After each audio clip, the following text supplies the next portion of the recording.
Hello, Gemini, and welcome. I'm Jessie. This is Playful Moon Tarot. So grateful to have you here. This is going to be a general reading for the new moon that is happening on August 16th in the sign of Leo.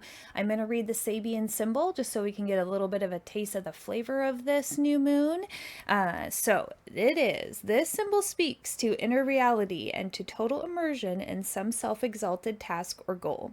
The image of an untidy, unkept man is another of the reversed or negative symbols, and it alludes to the indifference to physical comfort, outer appearance, and opinions of others that often accompanies an obsession with the mission.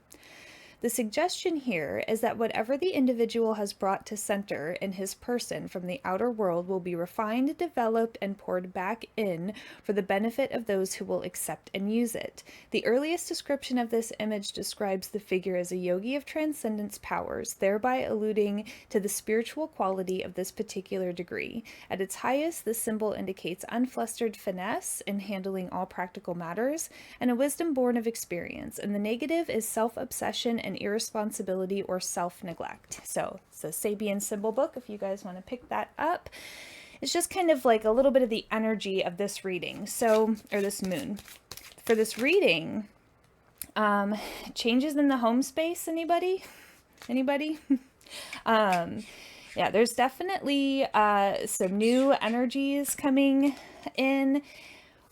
We're really being asked to get really clear about what we're passionate about, right? Like Leo's all about passion, but following the heart, being creative. And with this energy and where it is, if you are a Gemini rising, it's really just asking us to reevaluate communication, relationships, how we're relating with others, potentially traveling, and potentially you guys might be looking at moving homes, changing homes, or education. Those are all the different ways that it's showing up. So with this energy, I feel a lot of positive,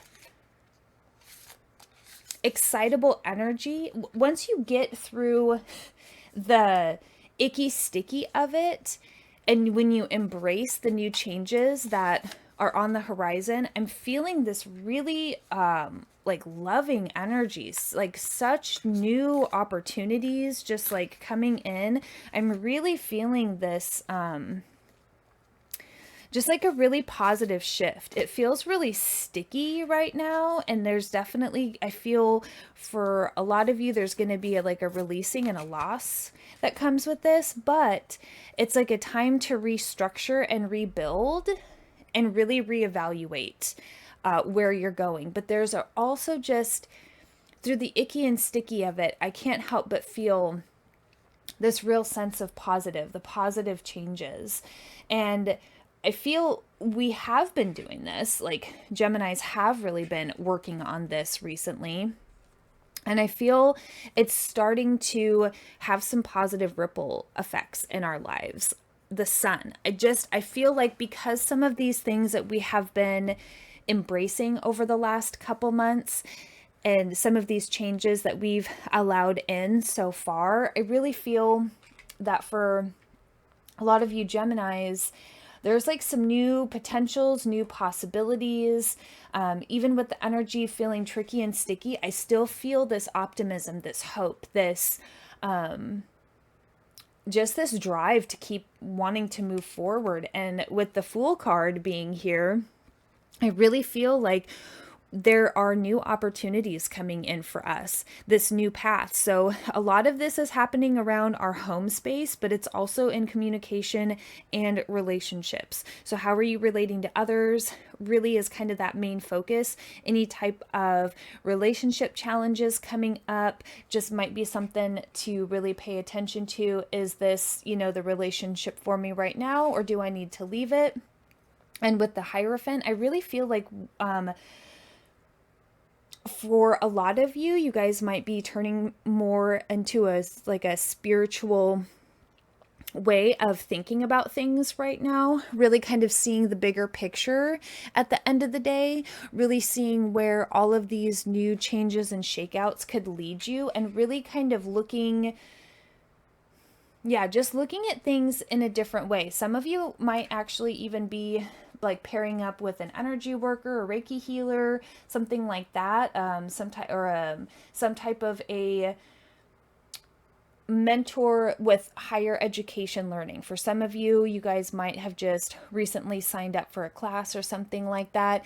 I feel like a type of a mentorship coming in as well for these higher education, higher, Geminis, we always want to be learning. We always got to know who said what did this, how did this happen? I want to be in the know. I'm a Gemini sun, so I definitely can understand that. I've always got multiple tabs open on my phone. I'm always jumping, watching this report, watching that report, texting, walking, listening to YouTube videos all at the same time. Anyway, there's just this sense of really just kind of going after things right now. There's just this real active energy around Gemini. So, and I really feel, how was that full moon in Aquarius? Anybody just sit down and cry a big chunk of that? I did. I was super emotional for that full moon in Aquarius, and I knew it. I was like, just keep listening to your emotions and keep working through them. So drop it in the comments below if that was super emotional for you, because it was for me. And look at this. It's like the high priestess. That energy we're kind of like moving away from now.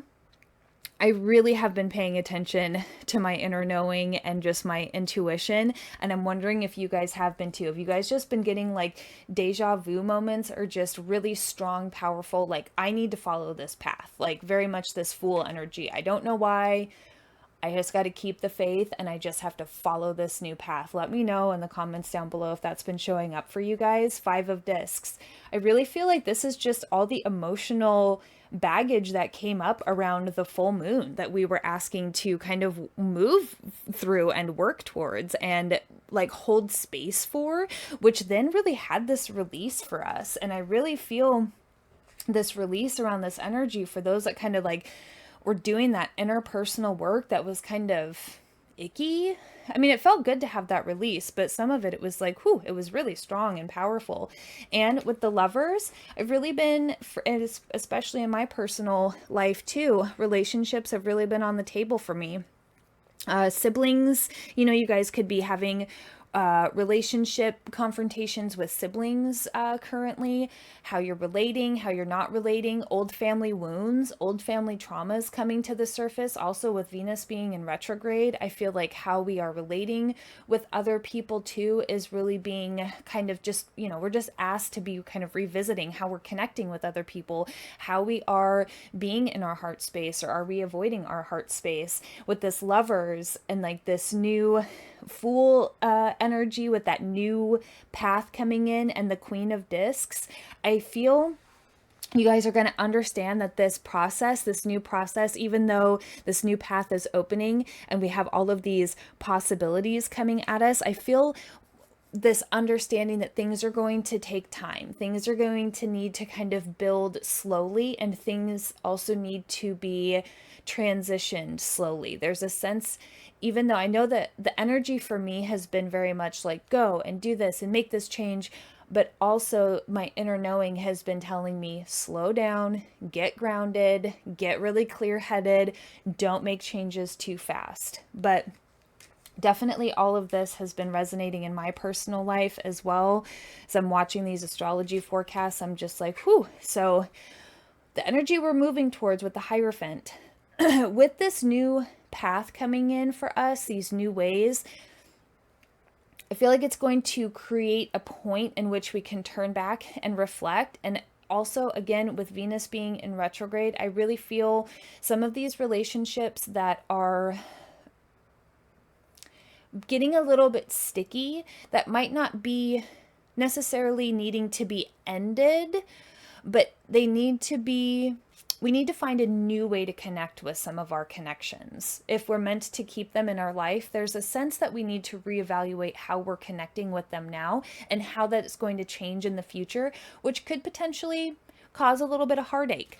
There still is this chance that even though we're breaking free and going down this new path, I feel for some of us, it's almost a sense of reflecting back on the things that we need to leave behind, the baggage, the wounding, the trauma that's been coming up. There's just a sense of really still feeling these emotions for us as clues as we move forward and as we build, because this Four of Wands could be changing of the home, we could be moving. There's just a sense that what we are working towards and building, we want it to be stable. So Four of Wands with this energy is really this kind of, it can be a rebirth, or it can be talking about just building up stability. And I'm really just feeling that stable energy. Us really focusing on the kind of energy that we want in our home. How do we want our home space to feel? How do we want it to look? Do we want to move? Do we want to move to a whole new state?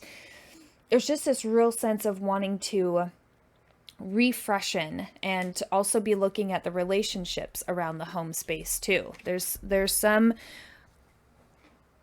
changes on the horizon. Where'd that card go? Which could be a little sad and challenging, but I just feel so much positivity coming with these changes too, that even when those sad feelings come up, that kind of like Three of Swords, where you're just like, oh man, I feel like I was just punched in the gut. I still feel when all of this shakes out, we'll like just going to be feeling so much better. And okay, so your guys' love notes from the universe is I am present. Really kind of sticking with that inner knowing. That inner knowing has been so huge for me personally. And I have compassion. I really feel like this is right on that Lover's card. It's just really having compassion for ourselves, compassion for others as everybody's moving through these changes. Everybody's trying to figure out where things are going to fall and lie. Having compassion for both sides of each other's feelings, how we're relating, and the changes that need to come into place. And I welcome the wisdom that comes with experience. Really just staying focused on that inner knowing. So my Geminis, let me know. How is it showing up for you? And how is that full moon in Aquarius? Because boy, howdy. That was a lot of emotional doozies, but it was emotions that needed to be released, right? We need to have those purging moments. So let me know in the comments down below if if any of this resonates. If it did, please like, share, and subscribe. And as always, love yourself, trust yourself, and believe in yourself. See you guys in the next one. Take care.